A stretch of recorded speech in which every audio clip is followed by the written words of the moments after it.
And you're listening to the Paul and Paula story on Radioactive Gold, as told by Ray Hildebrand and Jill Jackson Landon. Well, by this time, Ray and Jill, in the guise of Paul and Paula, were definitely in the limelight. And not just in the U.S., but abroad as well. They were doing what most Americans can only dream about, and that's having hit records.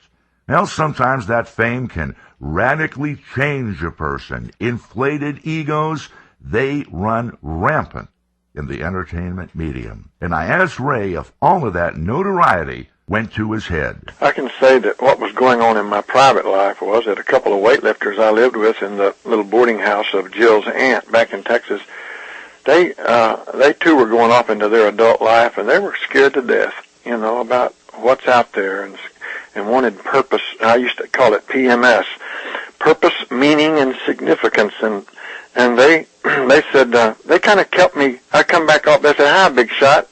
He said, "Take out the garbage, and I'd get back and we'd listen to tapes by some preachers and things, and we wanted our life to count before Almighty God. I don't know how else to say that, and so I would come back and become real back home with these guys, and I'd go out on the road, and I had the Gideon Bible in these motel rooms, and I would read what we call the Word of God, and it kept me straight. And these guys really were an asset to me back there. And an old pastor from Houston, Texas, from a church called Baraka, his name was Colonel Bob Thiem. He was one of my spiritual fathers, and he just talked about all kind of good stuff, that how people ought to live, and so I just have to say that these people helped me to keep my ego out of the way and be real and say, that this is just something that's happened, and so you better give praise and glory to God and live like that, and know that other people don't know the Lord out there, so you better be helping out in that way. So that's kind of what was going on in my life. So, and Jill somewhat the same. So we both wanted our lives to please God out on the road. So we kind of hit the road a little bit different than some people. And, of course, Jill was also basking in fame's spotlight, and I asked her the exact same question.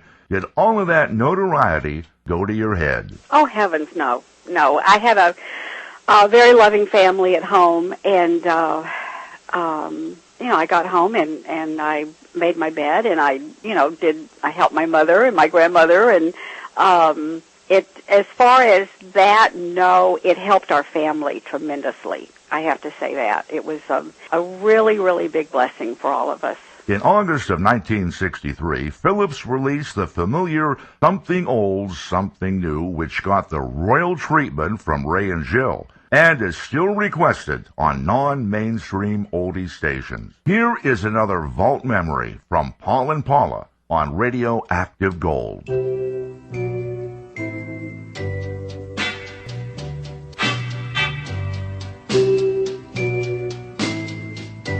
Something old, something new, something borrowed, something blue.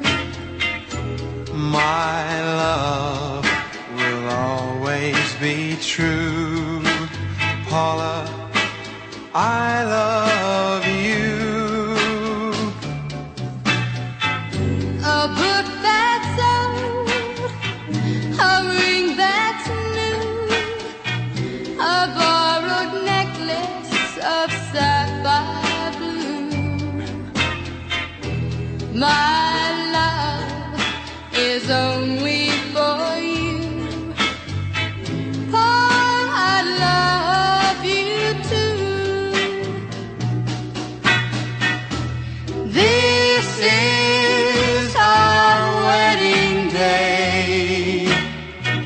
We have each other, come what may.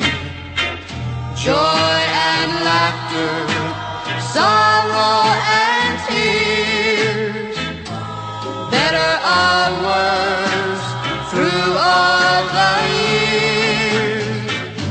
With this ring, just for you, I take your hand.